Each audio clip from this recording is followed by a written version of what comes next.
Шакалы почувствовали свободу и собрались в стаю.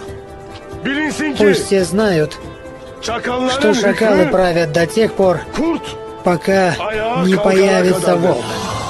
Тем, кто не хотел, чтобы мы вернулись. Когда мы вернемся домой всем народом, придется вам вспомнить, откуда мы родом. Придется вам вспомнить, откуда вы сами незваными здесь объявились гостями. Как станет невмочь быть послушными псами, мы милости вашей просить перестанем. Мы гордость свою вековую припомним, от скифов и тавров ведущую корни.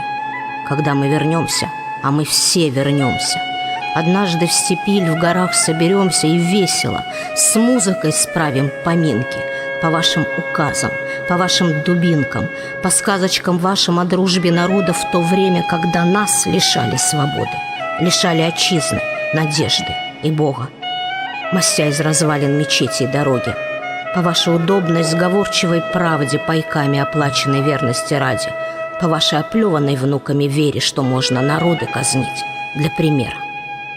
Когда мы вернемся, поклонимся в пояс тому, кто хранит еще память и совесть, кто нашим тиранам не пел аллилуйю, как старшему руку тому поцелуем.